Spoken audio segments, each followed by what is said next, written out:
जोहार गे सानाम ñeñeliya ko ape pe ñel'a एनेज सेरेñ यूट्यूब चैनल नवा वीडियो रे लई पे कना जे ओका लगा कते आबो फोन मेमोरी बन खालिया तो जहां को कम जीबी फोन कना जेमन 32 जीबी 64 जीबी ñel पे अडी लगन गे आपेया पेरे कना माने खाली बनु जायगा तो चिकते पेरे कना आबो जहां तिना एप्स बन इंस्टॉल कदा से होय ओना को किछु जम कदा और किछु आवर्जना हिसाबते मेनाआ ओनाते पेरे कना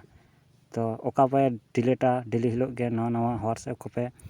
हिजुआ उनको डाउनलोड तेगे हुआ उनका कते अब पेरे कना और वीडियो को बन डाउनलोडा उनका कते पेरे कन तबना मेनखान बाबन बुझ दड़े कना ओकाटा बन डिलीटा और ओकाटा दिन दोहया तो जायगा मा बानु तो ओना खातिर के किछु जायगा अब बन 2 जीबी लिका जायगा अब बन नाम दड़ेआ तो ची लिखे कते ओना खातिर ते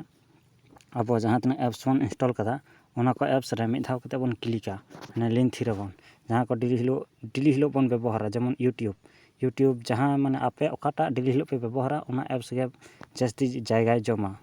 तो यूट्यूब के जानि जास्ती जो हर को व्यवहार ओना खातिर आप जदि यूट्यूब के व्यवहार ताले ओना यूट्यूब एप्स रे नका लिंक थिर का में तो बखा इनके हिजुआ तारपर नेलदा पे आई बटन नोना आई बटन रे क्लिक हुआ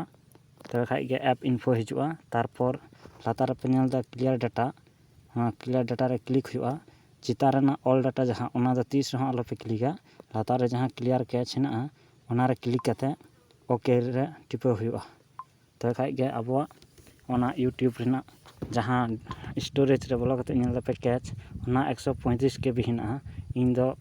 मी घड़ी लहा गे क्लियर कदा ओना खातिर ते कम गे आपे दो नेल पे आखाड़ी तहना तो निके कते जहां को ढेर पे व्यवहार ओना को एप्स रे का लिंक थिर कते आई बटन रे क्लिक कते क्लियर कैच क्लियर का हुआ जदि निके बांग हिजुआ शॉर्टकट तारे फोन रेना सेटिंग रे चला हुआ तपेया सेटिंग रे सन कते लातार से पे नेला ऐप नितुमान मिटन ये तहना ऑप्शन तहना नेल पे एप्स APPS मखाय एप्लीकेशन निके ऑल तहना तो ओना रे टैप हुआ तपेया ऐप और एप्लीकेशन मिट गया ओना दो शॉर्ट नितुम तो नेल पे मैनेज ऐप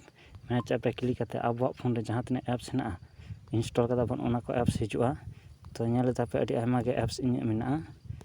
तो जहां अडी जास्ती व्यवहार ओना मिटन क्लिक हुई तबना इन प्ले इट इन क्लिक दा प्ले इट रे क्लिक कते नेल तापे स्टोरेज बखा लातार क्लियर डाटा जहां टागे मिटते स्टोरेज रे जदि बन क्लिक तार हाँ इन ऑप्शन गे हिजुआ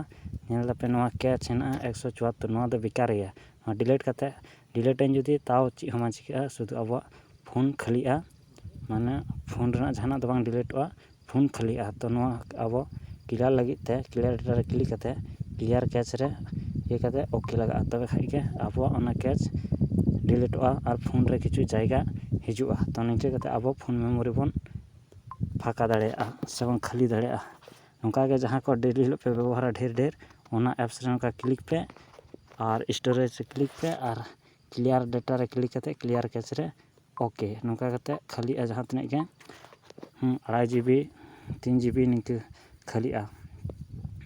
तो नोका के डेली हिलो प्राय गे ये पे तबे खाइ के आपे फोन फाका गे तहना जहाना को बांग डिलीट लगा पे वीडियो को तो नोका कते आपे फाका दाड़ेया मा ताल है जोहार गे